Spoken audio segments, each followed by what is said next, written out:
Welcome to Dirt Road Discussions, the podcast where we're all about agriculture all the time. Broadcasting from the Idaho Farm Bureau Federation headquarters. We introduce you to people from all over the country who are keeping agriculture growing strong. Whether you're a seasoned farmer or just someone curious about where your food comes from, you're in the right place. So let's take a journey down the dirt road. Hey, and welcome all our friends out there to the podcast that's always the main event. Main Dirt Road Discussions. I am your host, Cam Hammond. I am pleased to be joined by the co-host of Dirt Road Discussions, the person with the voice who can make a Wolverine purr. Ooh. Ott Clark. Ott, great to be with you again here on the Dirt Road. How are you? Lovely. You? I'm great. Good. I heard from a listener that, you can make a Wolverine purr. I didn't know that was possible. So. It's not about the voice. It's about the way you pet them, and that's scritches right behind the ears. Wolverines love it. You should try creatures, it. Yeah. You bet. Moving along. To all our dirt roadies out there, thanks so much for spending some time with us here on the DRD podcast. We talk about agriculture, advocacy, and everything in between, straight from the field to bring you conversations that matter.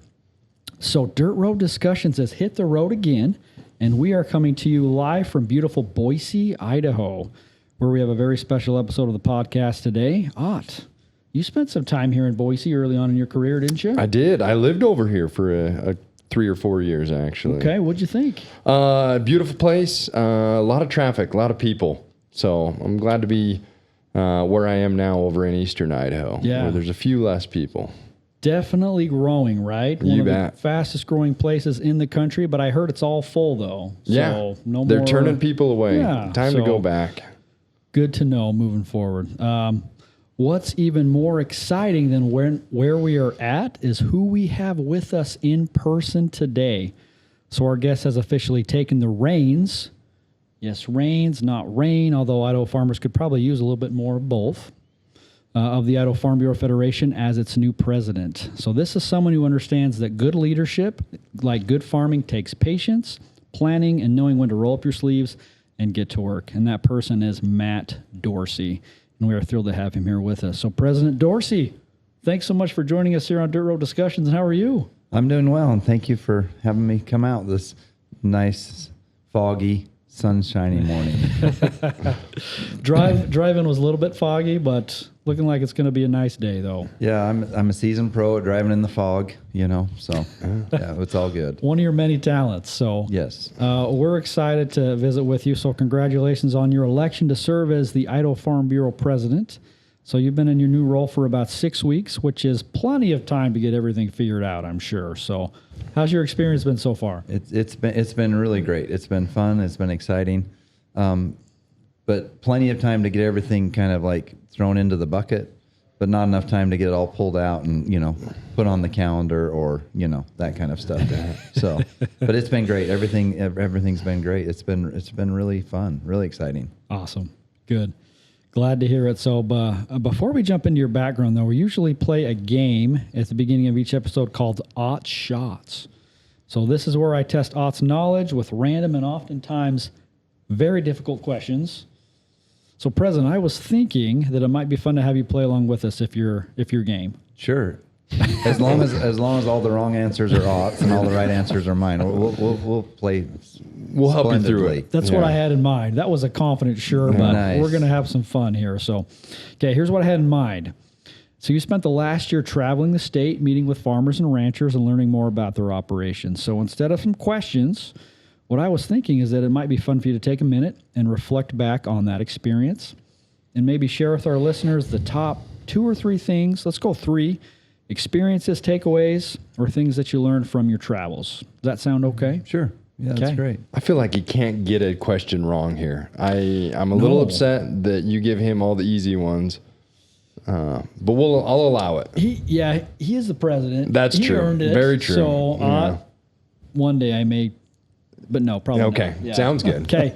So President, let's just start off with maybe just talking about that experience as you traveled the state last year, and let's go with number 1. What's one experience that comes to mind that you had as you visited with Farm Bureau members across the state?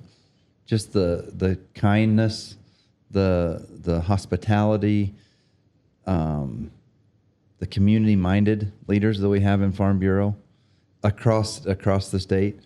Every one of them felt inadequate and a little bit like their struggles were only their own, but it was the same across the state.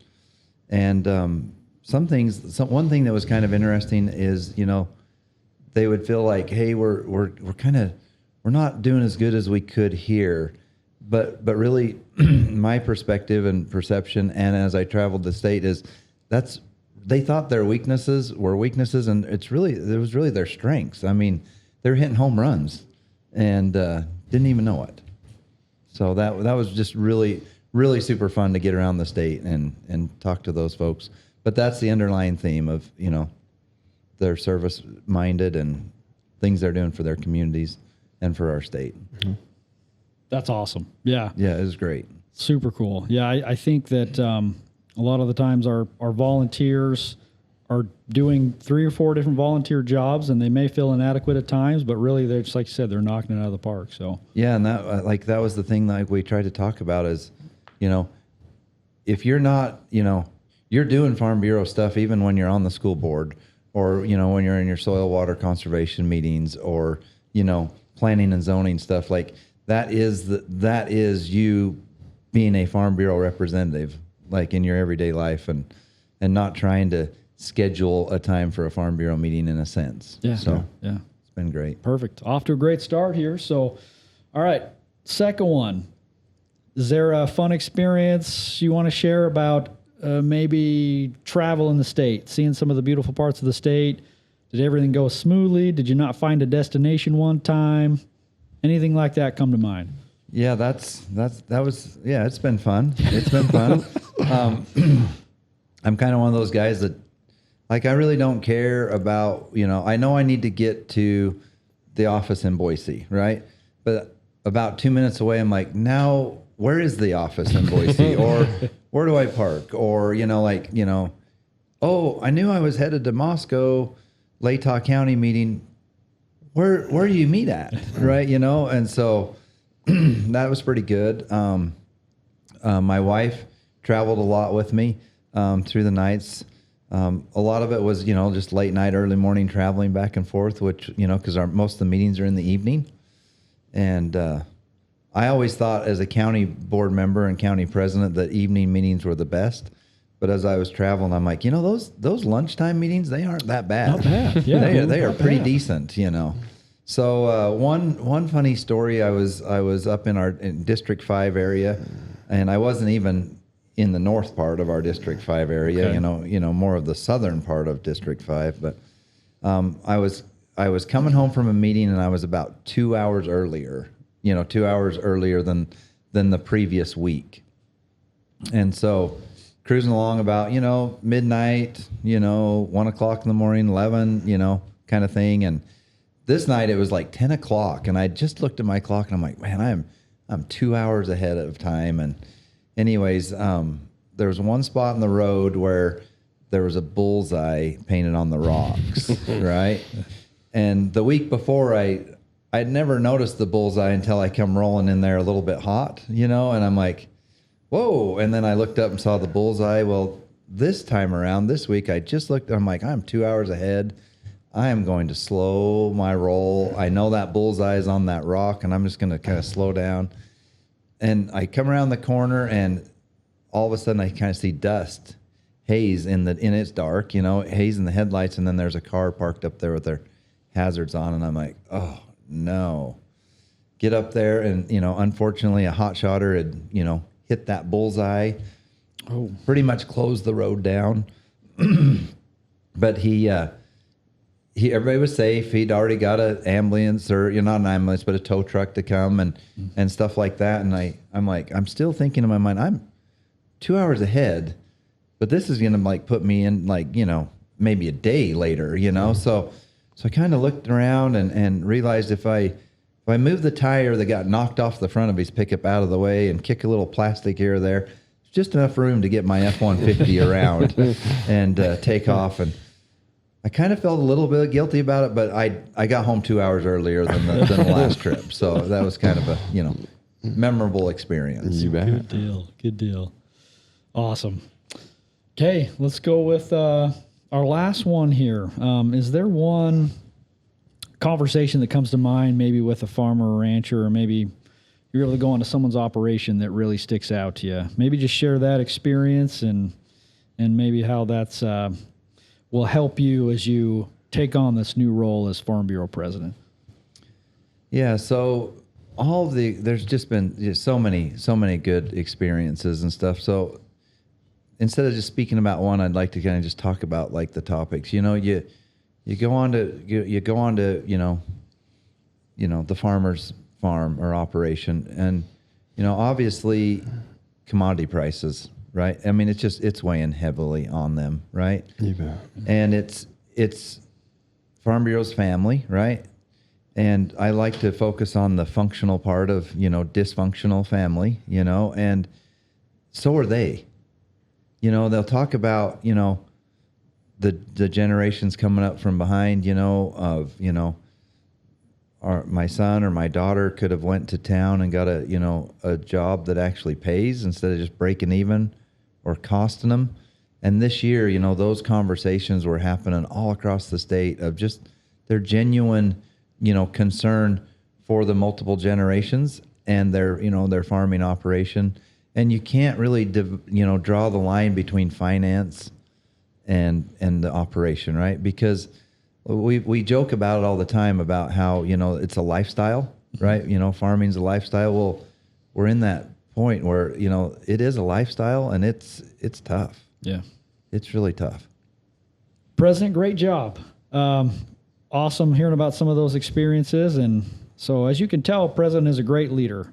And today we're going to talk a little bit more about leadership and the type that's been cultivated through early mornings, through hard work, and maybe even a little dust on the boots. So let's go ahead and take a ride down the dirt road today on Dirt Road Discussions, where every bump tells a story. So, President, would you mind just telling our listeners just a little bit about yourself, your background, what you grow, and we'll dig more into that a little bit later on, but just briefly tell our listeners a little bit about yourself. Yeah, so I'm married to my wife, Christy, and we have 3 kids, and then one of our kids is married. So I say we have four adult children. We farm some organic ground and some conventional ground, and I come from a dairy background. Met my wife at Utah State. Go Aggies! And U of I guy loves that one, right? I know. Yeah, I know. Yeah. But anyways, went to school at Utah State, got married, came back, lived, bought a house a couple miles from where I grew up, was able to, farm my grandpa's ground, but just surrounded, both grandparents were farmers. So potato farmer on one side and row crop farmer, and then, the dairy and feed farmer on the back side. So. Yeah. Awesome. I want to know about childhood, Matt Dorsey. Did you always know that you were going to be, a farmer? Is there other goals that you had when you were just a little guy? Yeah, that's a good question.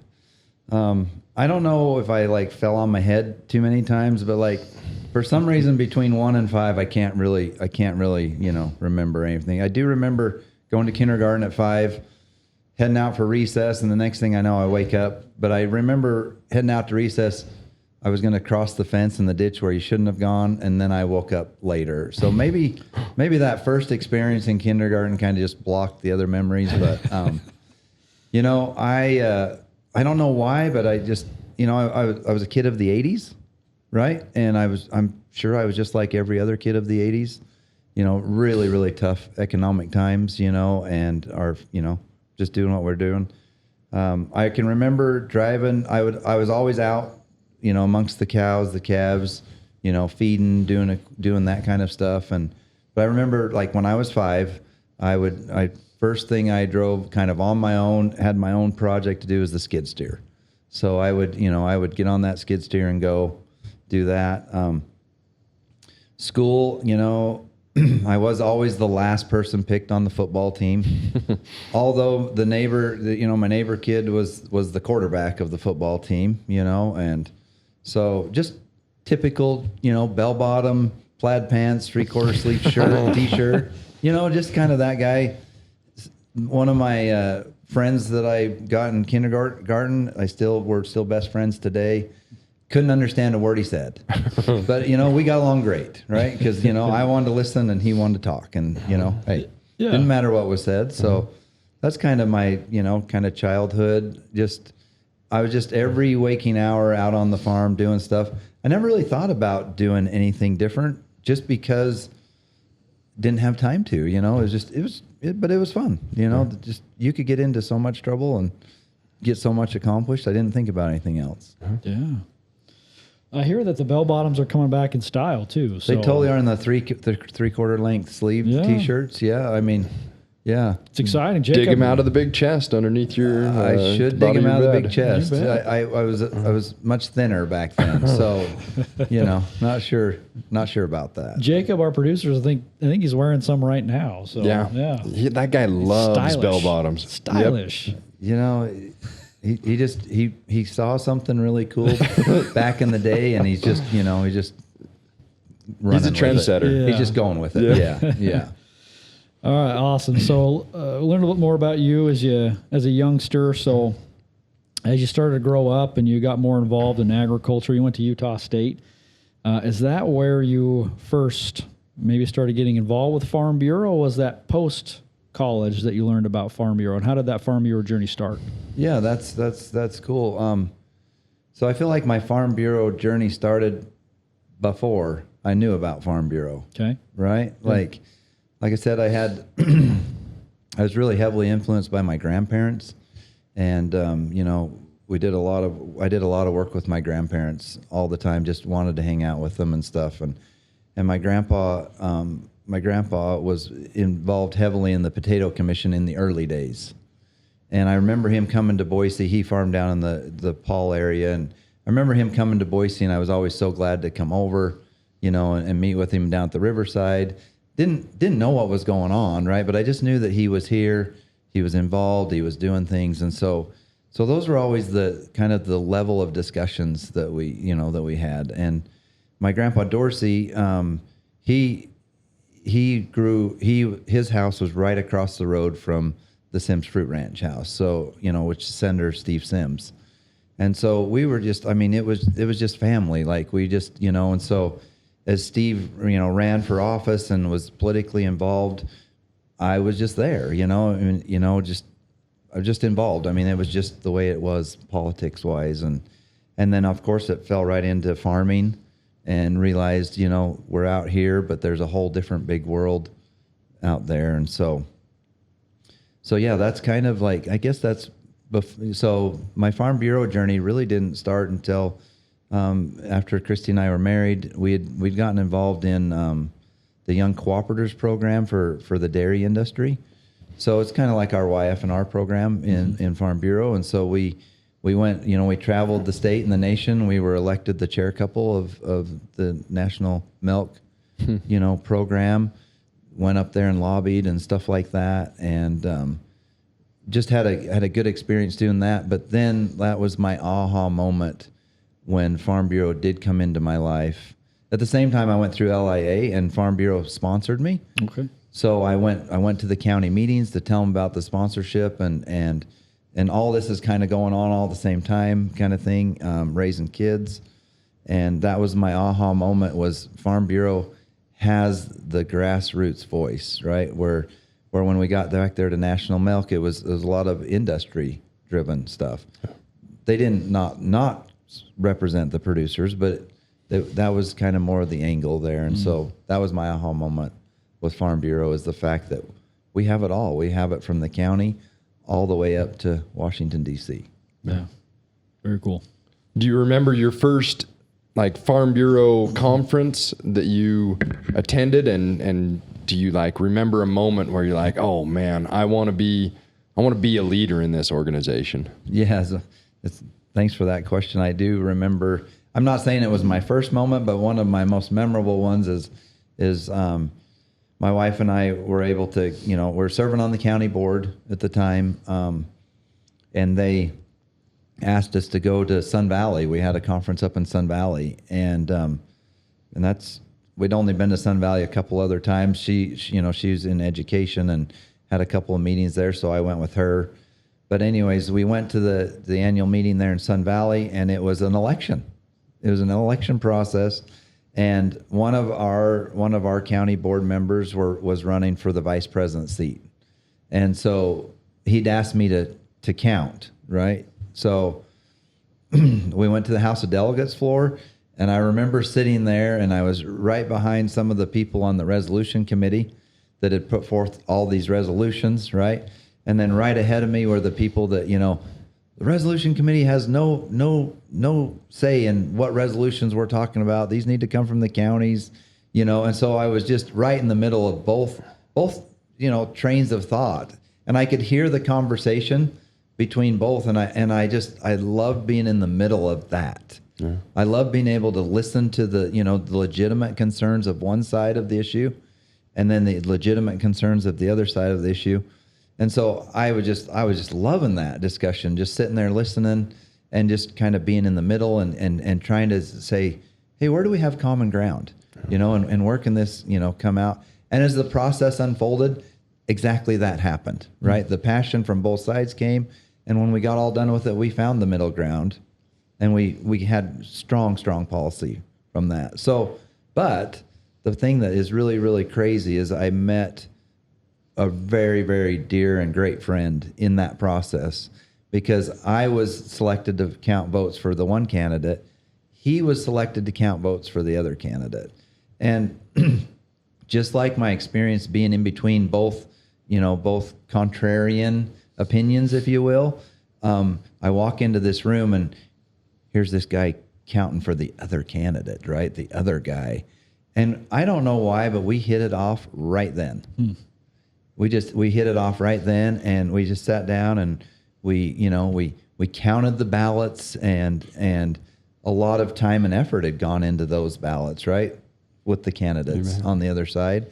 And we just kind of formed a friendship right then. And I that's my first, really memorable, convention that just really sums up Farm Bureau. Yeah. We can have two guys on opposite sides become the best of friends. Yeah. That's awesome. Cool story. Yeah. So that got you excited about Farm Bureau, and you were probably young farmer rancher age then. I was just too old to be young farmer rancher age. Okay. Yeah. Gotcha. Okay. Yep.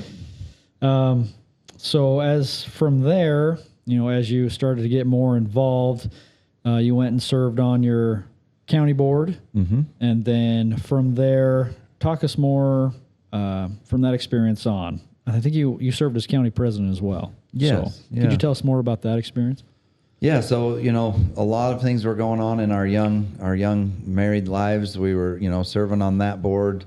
We're having kids, trying to build our farm and expanding and diversifying and, going through all that stuff.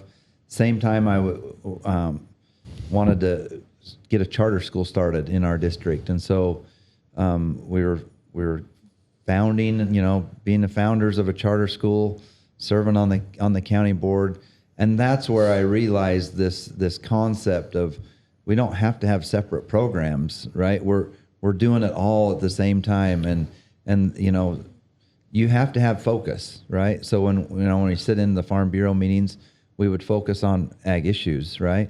But you also realize that, hey, there's this other part of our community that, we need to be, mindful of in our decisions. So served on the county board, did some state stuff, right? I was still in that, I'm not sure what program this is or what meeting this is that's going on, still in that haze and that fog, mm-hmm. but just kind of just held on, right? Just held on, sometimes just by my fingertips, and other times I had a pretty good grasp on it, but nonetheless, we were just holding on. We were just rolling with it. Yeah.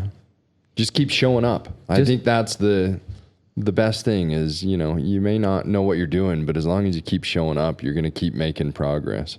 Mm-hmm. And I love that, because I say that all the time, right? I mean, and I've said that to my kids, like, the world is ran by the people that show up. Mm-hmm. And if you have, if you have a problem or if you don't like a certain decision, just show up. And that's what I loved about Farm Bureau, right? Is I could show up. I've had a lot of experiences in my life working with groups and people where the thing that I've thought, the direction that I thought or the idea that I thought was wrong. Yeah. Right. And, I was just, wanted to get my point across. Hey, we need to hire this person.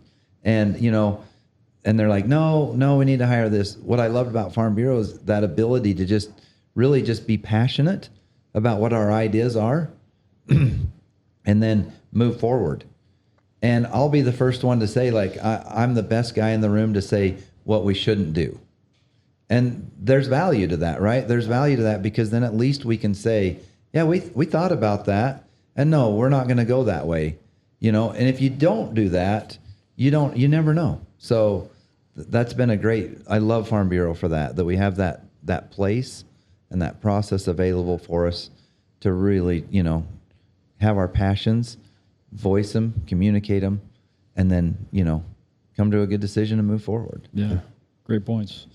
Yeah. And we touched on this earlier. Sounds like you were doing a lot. You were wearing a lot of hats. You were starting a charter school, which is probably no small feat. And I'm sure at times you did feel maybe inadequate, or you felt like you weren't doing enough in other places. What helped you maybe get through some of those times? Was there a friend that you had, or a mentor, or how did you come to the realization that if I show up and I try my best, that's going to be good enough? Yeah, that's a funny question because I guess like I always feel inadequate. Whatever I'm doing, I always feel inadequate, and I'm just holding on and going through. But then I look back at my experiences and I'm like, oh, hey, I was okay, right? Like I wasn't the smartest guy in the room, but I was okay. I was lifting. And then I look back and I see those mentors or those people that I've worked with in the past, and I realize the amount of like grace they'd given me, right? Just non-judgmental, just kind of thing. And so that's what I really, really like to focus on is just we just need to show up, right? Mm-hmm. Like the legislative session, right? Like I try to get through to everybody. I was that guy that, I don't want to talk. I'll mess up. I'll say something wrong. Right. And you watch other producers get up and they have that same, trepidation, and they'll say exactly what needs to be said because that's who they are. But at the time we're thinking, who are we to testify in front of the Senate hearing committees? And so I guess I don't really know, I don't know if I've mastered that. All I can do is use my experiences to just keep going forward, just keep showing up. And, you rely on people that say, hey, you're doing great, or, hey, you probably ought to tweak that a little bit, Mm-hmm. And so I don't know, and it's just, once again, like I said before, we're busy, right? And we do not need to recreate the wheel. We just need to have good people in the good positions that are doing the right things for the right reasons at the right time. Yeah. That's awesome. I hear that a lot just from farmers, from the people that we work with. They feel guilty sometimes because they feel like they're not doing enough, but in reality, they are doing that and so much more, and we just got to be there to support them and cheer them on as they do the amazing things that they do. So yeah, it's really hard to convince them. Like, look, if you could see, if you could take a step back, if you could see what I see you doing, right? Yeah. But it's hard to tell that story, right? It's hard to convince people that that you're doing amazing. You're doing great. Don't stop because you don't feel like you're doing it. So, a couple of minutes ago, you touched on, you had some mentors that gave you a little bit of, criticism, like constructive criticism, or helped you to become who you are. What, hypothetically right now you're speaking to a bunch of young farmers through this podcast. I want one bit of like inspiration, like a quote or something. What's something that they should be doing to like continue, being active in organizations like the Farm Bureau? And then also I want, you to give a quote on like, hey, I want you to keep farming. Prices are not great right now, but we're going to continue through this. Like, give me something to make sure that those young people know, and not just young people, but farmers as a whole are kind of in a bad spot right now. I just need something to make sure that they know, like, hey, we're going to make it through this year and next year and the next decade. The best part about this is I've got 3 kids, right, that are wanting to be involved in ag, and I'm thinking of them, and I think of all of the YF&R. When I say kids or young adults, I think of all of Farm Bureau, right? Like I don't just specifically think of my kids or that kind of thing, but I can remember a time, and as I was traveling the state, I saw this in other county presidents' eyes when they're talking about their kids, and that was what was memorable, right? But think of a time in the shop this summer or fall, and my son came up to me and said, Dad, he got out into the sugar beet business and bought some shares and had the opportunity to do it, and he's like, well, what do I do? And I'm like, what do you mean, what do you do? And he's like, well, I'm going to get my shares paid back and my costs, but, didn't make any money. I just spent all year doing that. And I can still remember those days myself as well. So I think of my grandparents. Remember, they were heavily involved. They came out of the Depression era. They saw farms sell for just the taxes owed, $5. But you know what? They were still farming, right? They're always positive, right? Positive in the fact that, you got this, right? This isn't the first time that, our family or this industry has gone through some really tough times. Just keep showing up. Yeah. Just keep trying. You can't control a lot of stuff, right? Yeah. Focus on the stuff you can control, and just keep going, and it's winning and losing, right? It's kind of a bad paradigm. I read a quote the other day that kind of summarizes this, and it says, there's a difference between losing and failing, right? And I'm like, what do you mean there's a difference between losing and failing? This is from Simon Sinek. Yeah. And I'm like, and so then it explains it. He explains it. He says, losing reflects on the score. Failing reflects on the attitude. Wow. And so right now, we're losing, right? We're losing money. We're losing producers. We're losing farm ground. We're losing, right? But what's our attitude, right? Our attitude is not one of failure, right? Our attitude is, and that's what my grandparents had, right? And that's what I hope for our young, don't look at the score, because you're not failing, right? And on the flip side, you could say, if you're winning, you're successful. That's not right either, right? Yeah. So we need to quit looking at the score, right? When we're making money and we're winning, that doesn't necessarily mean that we're successful. So that'd be what I would say to them right now. Don't look at the score. Don't worry about the winning and losing, but focus on the attitude of success. And that's going to look different, right? Success could be that you have to not farm a certain commodity. Success might be that you have to sell off an enterprise, right? Yeah. But a lot of times we feel like we're losing, right? Like if we have to downsize, or if we have to take a step back, or that kind of thing. But let's focus on being successful. Yeah. I love it. That's great. Well done. And I think that leads us into our next question. So you're definitely an optimistic person. Just feeling that from our conversation here. So let's talk about that with your leadership style.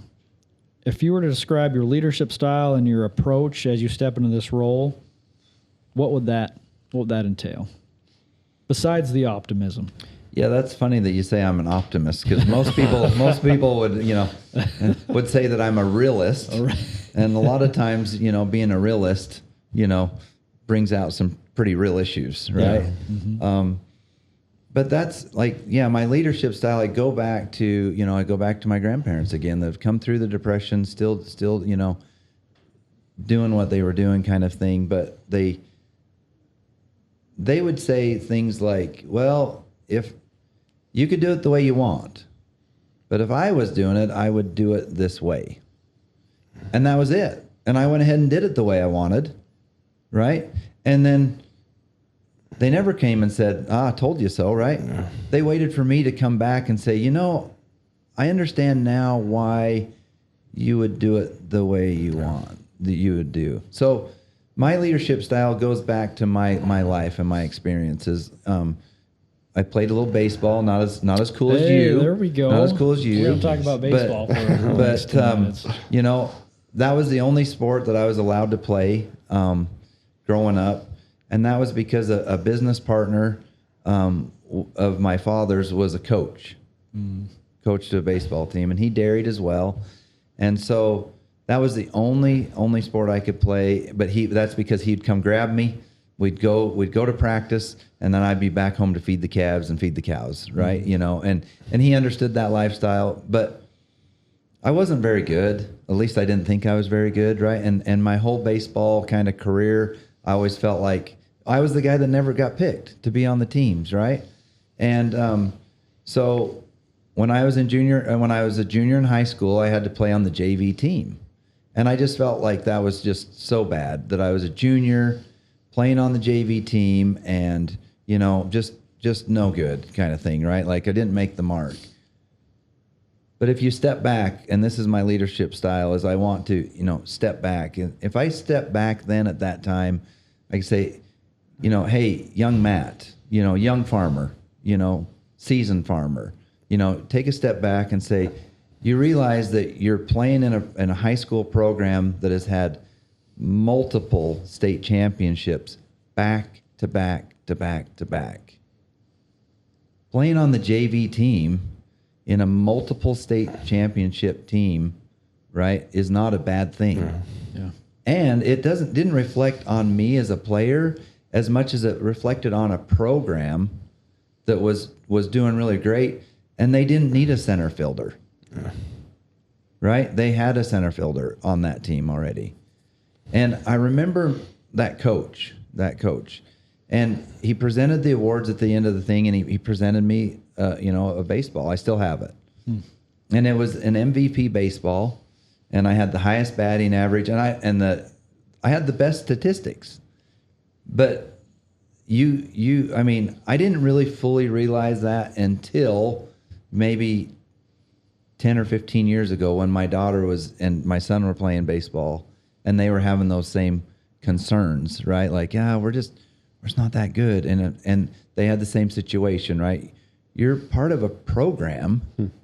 You're part of this thing that is, state champs, right? Like, yeah.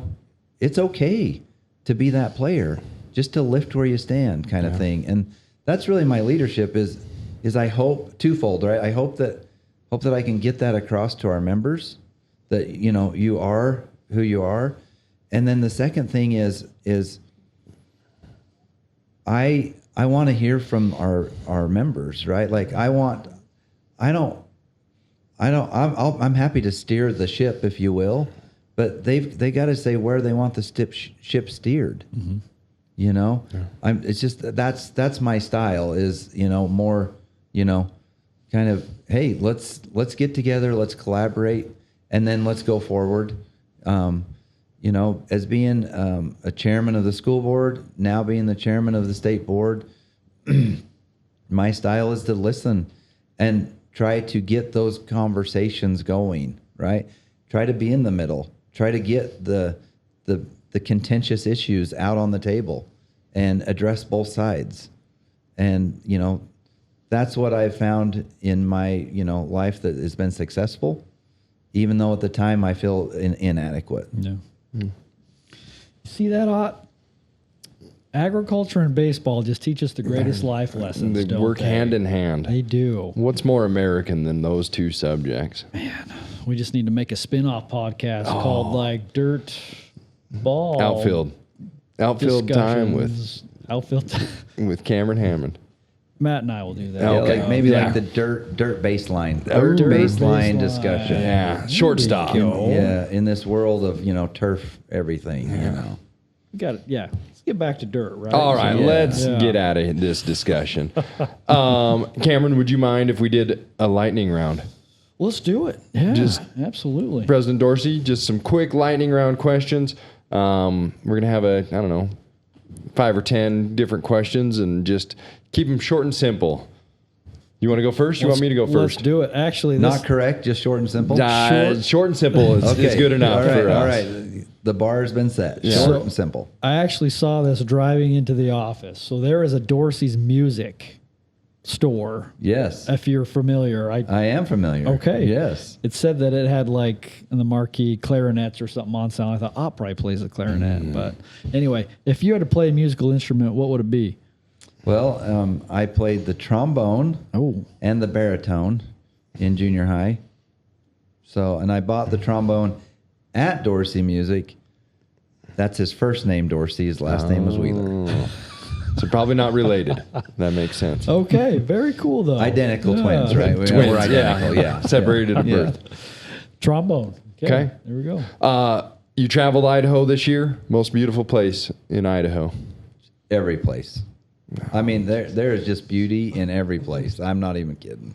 It depends on what you consider beauty, right? But, you can see for miles when you're, traveling from west to east, which is the longest road, in Idaho, traveling from west to east. East to west is much shorter. It feels shorter for some But reason. you have the huh? beautiful scenery. You can't see off the road, in north and central, and just every place is. I mean, they're just hidden gems. Pun intended, everywhere. Cool. Okay, you grew up dairying. Let's talk milk. Are you whole milk, chocolate milk, strawberry milk? Favorite kind of milk? Any kind of milk that's not 2% skimmed or 1%. And the more fat, Good the answer. better. Any kind of milk. Yep. Good answer. What breed of cows were you feeding or milking? We grew up with Holsteins, Okay. and when we did the organic dairy, we switched to Jerseys. Okay. Yeah. Interesting creatures. Other hobbies, activities besides baseball growing up. Sounds like you didn't have a lot of time because you were working, right? But what else did you do? Yeah, the only other thing that I did, and it was work related, right? It was work related. Is my grandpa gave me a Honda 93 wheeler back in the day. And you broke your arm. I did not break any bones, but I did dislocate my shoulder. Ooh. And that was kind of all on me. And I was just talking to a gentleman that rode 3-wheelers like me back in the day. When they came out with 4-wheelers, the reason why they came out with 4-wheelers instead of 3-wheelers, you guys remember? It was safety. It was a safety issue, right? Yeah. 3-wheelers get this bad rap that they're man killers and stuff. Now, I've had plenty of road rash from a 3-wheeler, right? But I didn't dislocate my shoulder until I got on my 4-wheeler. And I literally unloaded it from the dealership. I took off across the field, and the thing popped in my head, Hey, these 4-wheelers are safe. You cannot roll them. And so I'm like, cool, I can do this. Let's try it. And as soon as I did that, I remembered just being in a ball rolling, because, rolling under on top. And I'm in my mind, I'm like, they lied to me. They lied to me. You can roll your 4-wheeler. Prove them wrong. Yeah. So I got a dislocated shoulder from that, but, hey, it was all good. And I do like to go fast. Mm-hmm. I raced 4-wheelers in high school, and then And then I had like a midlife crisis, about 10 years ago, and was able to go race razors with some high school friends and some buddies, and that's been really fun.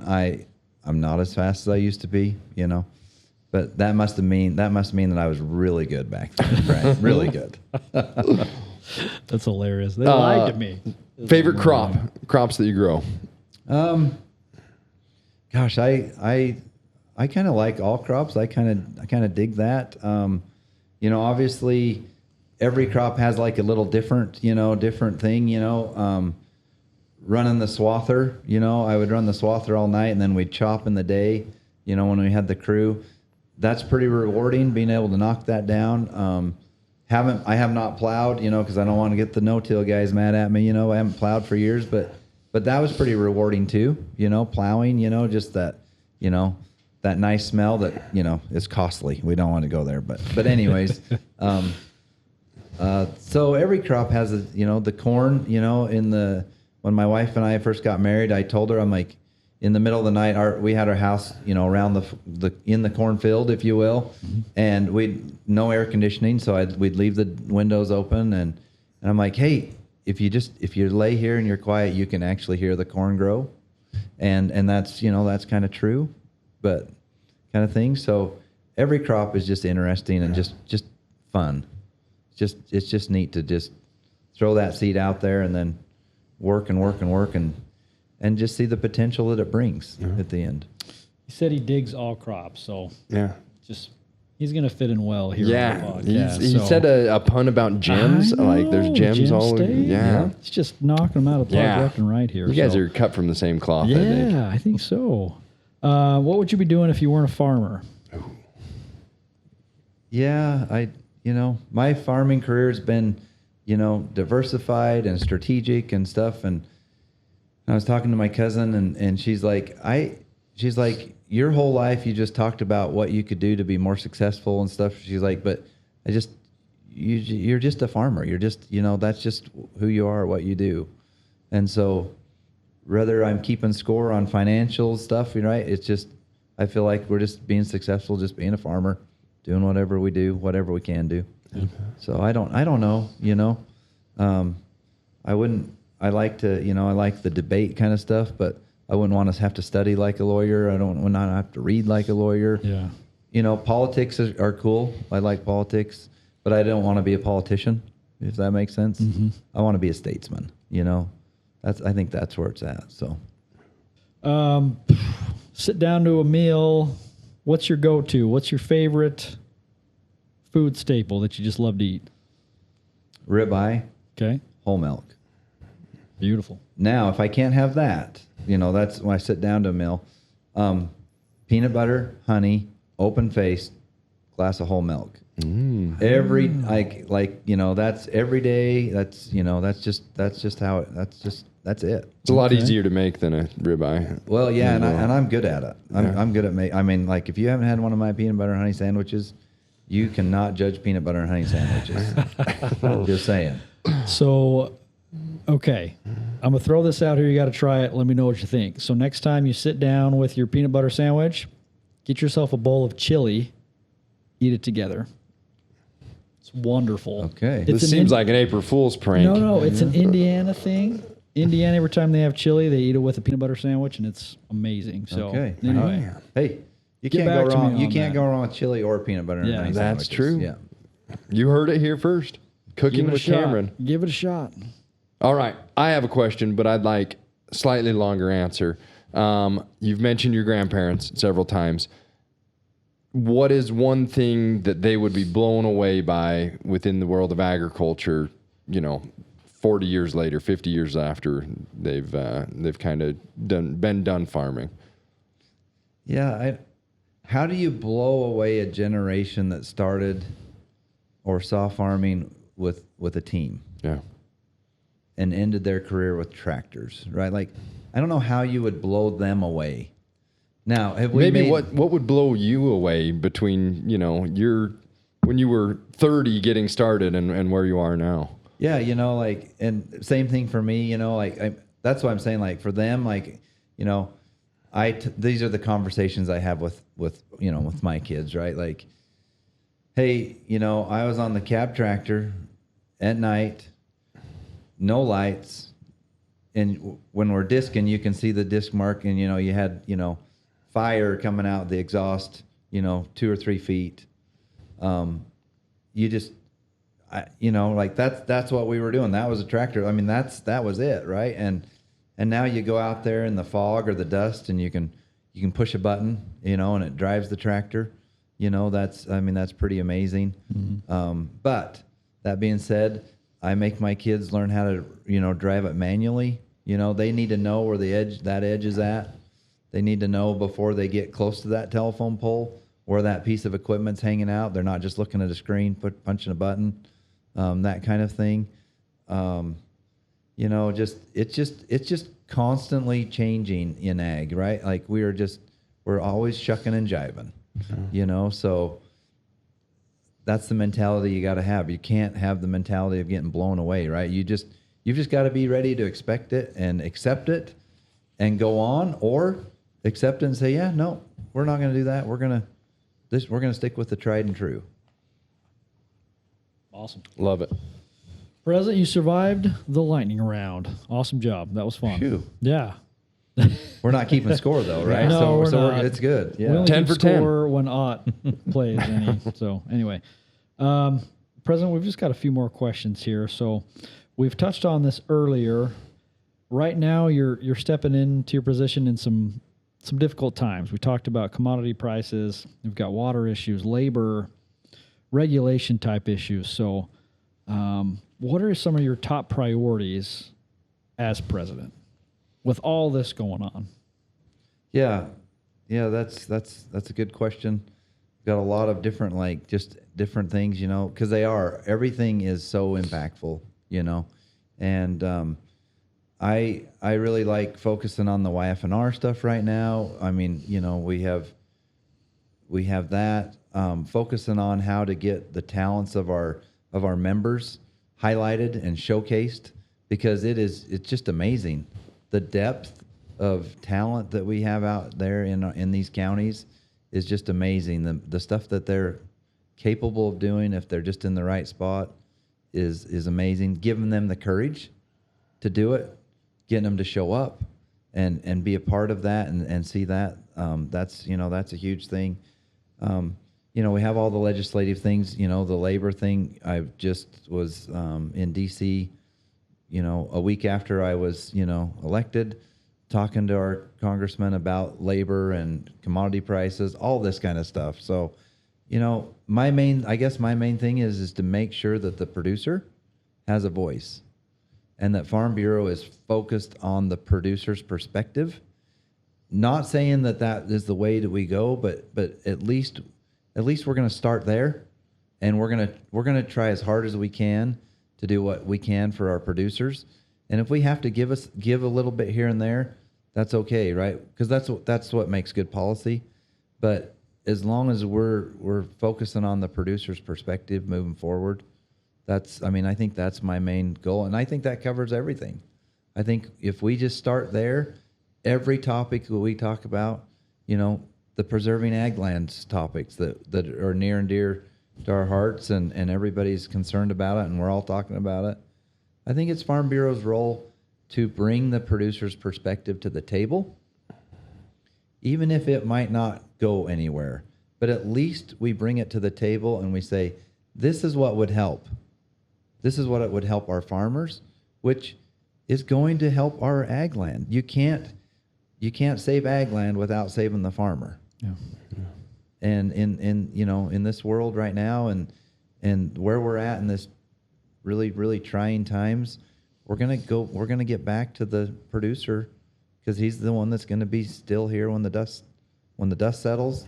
That producer that wants to be there and is passionate about being there, or she, not that's where we're gonna be, and so I want to be there with them. Yeah. Yeah. In your introduction, you mentioned you grow conventional and organic. Some of our individuals are, one or the other. can you give, a quick advertisement for why organic's a great product and a quick advertisement for why conventional is a great product?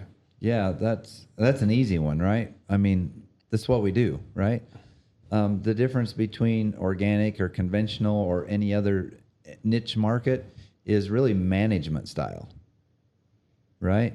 But at the core, we're farmers. We're growing healthy, nutritious, nutrient dense food. That's the new buzzword, right? But that's what we're doing, right? That's what we are as farmers.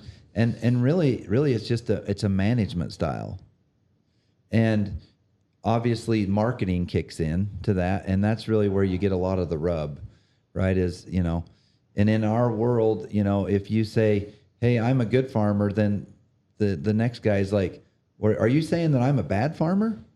Right? I don't know why that is in our society right now. Yeah. It's just, but it just needs to stop, right?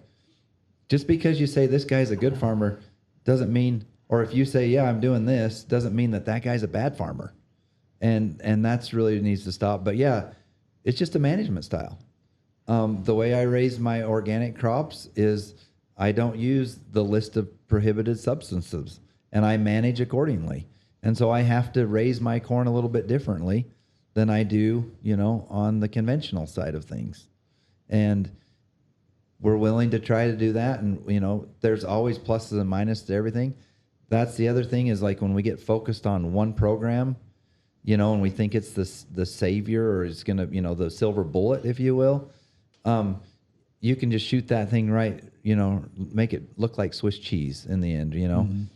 On the organic side, everybody's like, hey, we're getting back to nature, and nothing is natural, right? You have to manage. Even if you want something natural or nature, you have to manage for that. You don't just let your forest grow and don't do anything with them and call that nature, right? That's just mismanaged. Yeah. And I don't care, which side of that you're on. And so that's just, the way I look at it. It allows for everybody to have a part in this. And really, back to the management style, how do you want to manage? It's not for me to tell you how you want to manage your operation. It's not for anybody to tell you how to manage your operation. Yeah. Do you want me to ask the last question? You bet. Okay. Perfect. All right, President, I'm going to steal Ott's thunder here. So on the Dirt Road Discussions podcast, we like to look down the road. So what we want to hear from you is, let's say 5, 10, 15, 20 years down the road at the end of your tenure as president, whenever that time is, what do you hope that the farmers and ranchers that you worked with, that you led, what do you hope that they will remember about your tenure as president? That we were able to get through tough times, that we understand what grit is, and that they could see that we're all together and we all have the grit to stay together, and we can enjoy those happy times. Multiple generations still here going. Right now, it's just the best ever, right? We have horrible commodity prices, but it's the best ever. We're all working for a common cause, and we're being successful. And so hopefully at the end of that term, we're all still there. We're being successful. We can look back and laugh at these tough times and enjoy the better times even more. Awesome. Love it. Well, once again, we've been joined by President Matt Dorsey. Matt is the new president of the Idaho Farm Bureau Federation, and we have just had a great time visiting with him today. And his leadership, that reminds us that agriculture isn't just an industry. It's a way of life, it's a legacy, and it's a future worth fighting for. So, President, we look forward to your success as president and all the work that you're going to do as you support our farmers and ranchers across the state. And we're just excited for the future. So thanks so much for spending some time with us. Thank you. With that, we'll wrap up another episode of Dirt Road Discussions, and we'll see you down the road.